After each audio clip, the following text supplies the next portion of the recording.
nitko nema autoritet kao naš Gospodin Isus da ovako govori. Kako smo mi blagoslovljeni što nam Isus govori, što ga možemo slušati. Nadam se da ga možemo i čuti, ne samo slušati. Još više, nadam se i molimo zajedno da ga možemo i poslušati, a ne samo slušati i čuti.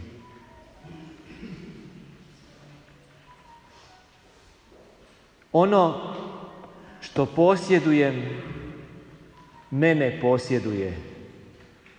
Što god posjedujem, zapravo mislim da posjedujem, jer sve je Božje.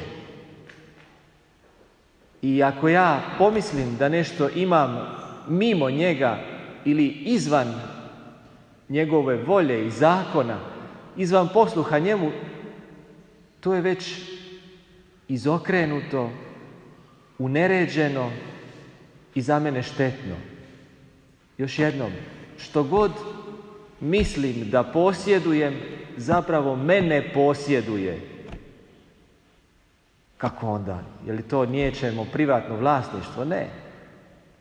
Privatno vlasništvo je jedna zemaljska kategorija koja međutim tim nazivom ne iscrpljuje značenje stvari. To jest, kažemo na ovome svijetu da nešto imamo, ti, ja, netko drugi, ali zapravo to nije naše. U duhovnom svijetu, u svijetu vjere i odnosa s Bogom, to nije moje ili tvoje ili njegovo, nego to je Božje, a nama je dano na korištenje, posuđeno. I tu su problemi veliki, polazeći od materijalnog, ali su puno veći na duhovnoj razini. Kad ja mislim, umišljam si da posjedujem svoj život i da mogu svojim životom i svime što on sadržava raspolagati kako ja želim, kako ja hoću. Pazite, Bog dopušta da mi u slobodi koju nam je darovao, tu slobodu čak i tako zlorabimo da tako krivo mislimo.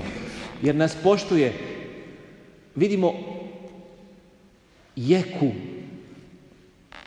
tog Božjeg poštovanja u Pavlovim riječima koji je uz svoga pomoćnika Onezima kojega je obratio na kršćanstvo i sad ga vraća njegovome šefu, da ne ulazimo sad u temu odnosa robova i njihovih vlasnika, reći ćemo njegovom poslodavcu. I preporuča ga njegovoj dobroti govoreći: ne htjedoh preko tvoje volje.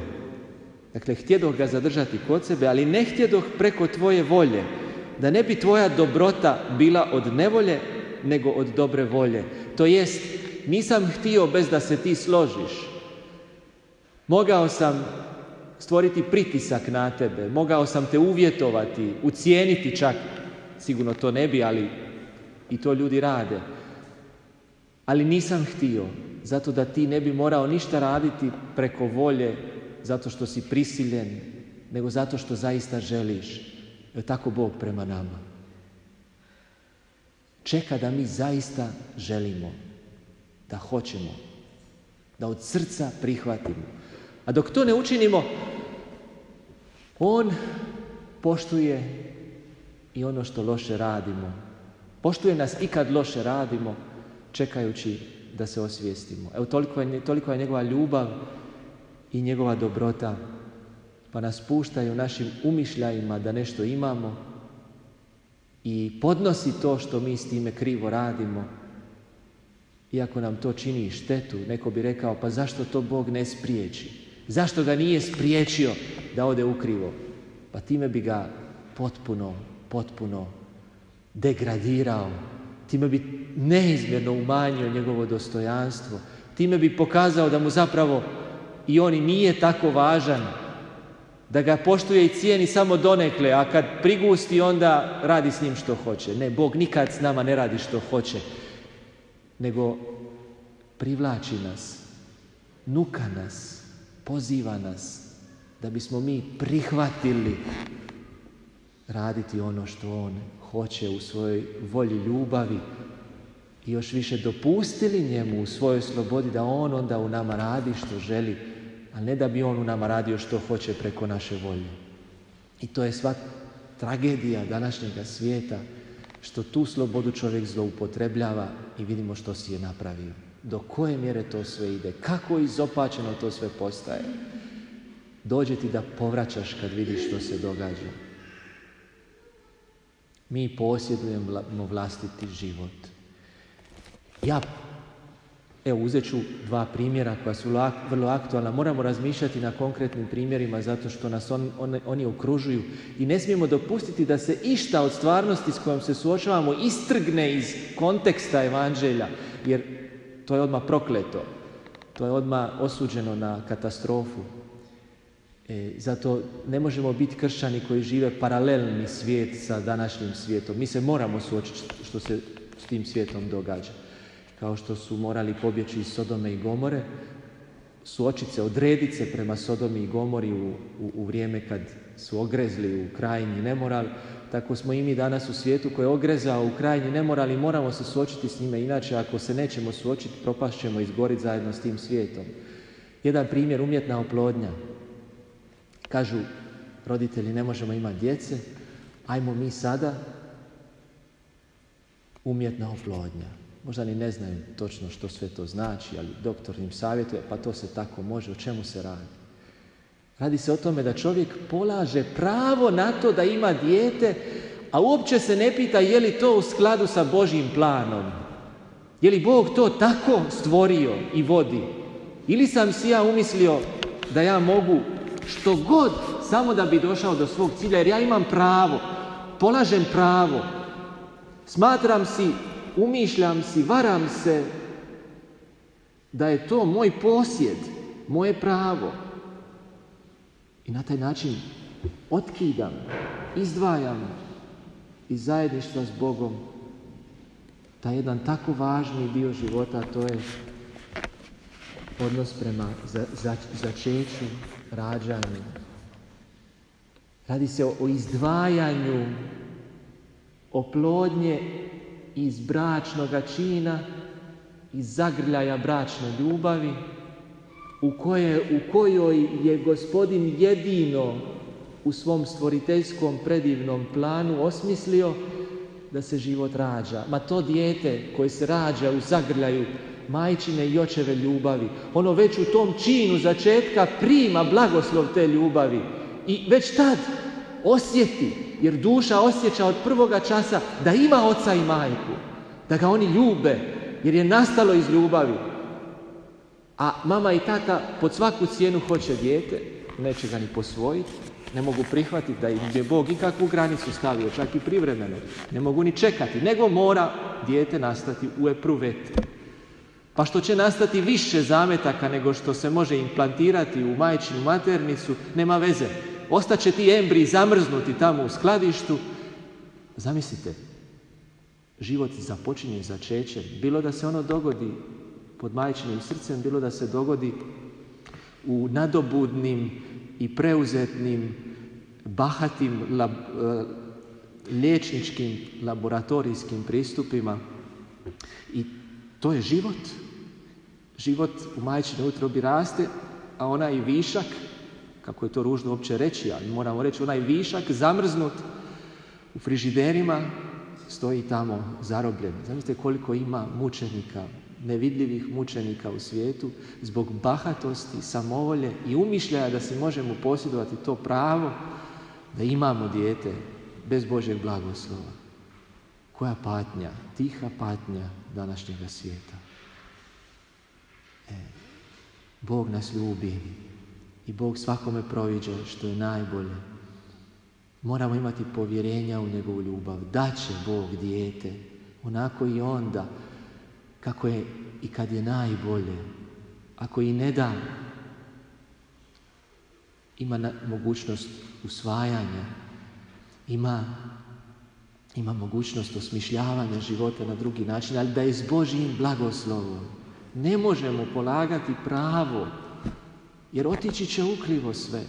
Biće puno oko nas krvi i žrtava, vidljivih i nevidljivih. Evo primjer toga. A da ne govorim kakav nered to sve unosi još u odnos između muškarca i žene, majke i oca, s obzirom da se koriste, da se tu ukrštavaju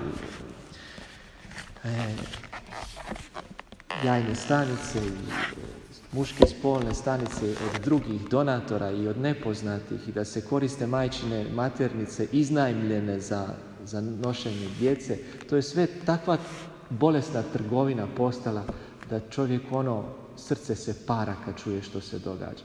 Onda homoseksualni parovi polažu pravo da imaju dijete. I onda je to očito da Božjeg blagoslova tu nema. Dakle, mi hoćemo živjeti drugačije nego što je Bog zamislio, ali mi imamo pravo da svejedno imamo dijete. Pa ćemo to nekako iskemijati.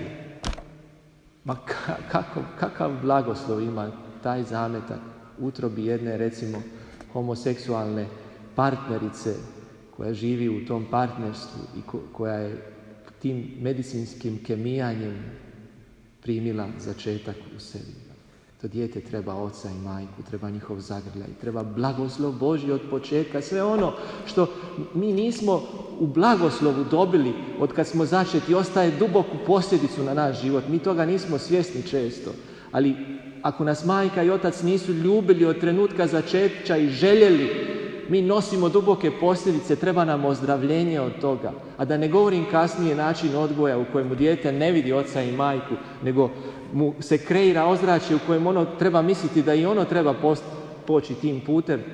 I to stvara jednu šizofreniju moralnu, duhovnu. Djeca pate, razboljevaju se. I drugi primjer vezan s time je odgoj koji se nameće u našim odgojnim ustanovama u zapadnom svijetu, a sve više prodire i kod nas, i pritisak na roditelje i odgojitelje da malu djecu od početka njihove svijesti uvjeravaju da su oni ti koji imaju pravo izabrati kojeg će spola biti. I čak tjeraju roditelje da šalju dječake u školu odjevene u djevojčice i obrnuto kako bi isprobali drugi spol, zamislite. I to dolazi k nama. To je sve više kod nas. Kod nas jedan psihijatar kaže da je u drastičnom porastu broj djece, maloljetnika, adolescenata, koji kao dolaze do spoznaje da njihov spol ne odgovara onom kako oni sebe osjećaju. Kaže, to je nevjerojatno, to se ne može opisati medicinski, objasniti medicinski. To je očit plod propagande onih koji ne vole čovjeka, onih kojima nije stalo do ljudi, nego samo do sebe, do profita, do bahatosti držanja vlasti i bogatstva. I to moramo prepoznati. Nemaš pravo, čovječe. Uzmi si to pravo. Pa onda naprave to da djeca dobiju hormonalnu terapiju i da fizički podnesu operacije takozvane promjene spola i da onda nakon par godina doživljavaju teške traume jer shvate što su napravili. Shvate da su unakazili hram Božji, a to je tijelo njihovo, jer ih je netko prevario. Mi moramo čuvati jedni druge da nas ne prevari đavao sa svojom ideologijom koju je rasprostranio ovim svijetom. A to ćemo moći jedino tako, da duboko shvatimo i priznamo da život kojeg nam je Bog povjerio nije naše vlasništvo, nego da nam je povjeren na čuvanje i da je stvoritelj njegov najbolji tumač i vodič kako se služiti tim životom. A da bismo do toga u duhovnom smislu došli, mi moramo početi i od onoga materijalnoga i ni na što materijalno, koje god drugo bogatstvo ne polagati pravo na način da Stavimo naš život da nam o tome ovisi. Rastu cijene, kako ćemo preživjeti, to su strahovi, ali strah ne dolazi od Boga. Naš jedini strah treba biti da se ne udaljimo od tebe, stvoritelju, naš dobri Isuse, raspeti, spasitelju, naš duše sveti. Ko će bez tebe razumjeti čovjeka i život, kaže knjiga mudrosti, ako mu ti duha svetoga ne pošalješ. To je jedini strah, nikakav drugi strah. Da ne bismo zloupotrijebili slobodu koju nam Bog daje. Ako budemo u Božjemu blagoslovu, bit će što je potrebno. Bog će nas zaštititi. Sve što imamo i jesmo držimo u ruci, ovako pred njim prikazanim, danas na misi pred oltarom i svaki put u našem životu, svaki put kad molimo i bit će blagoslova. Kad bude blagoslova, bit će svega što nam je potrebno. Amen.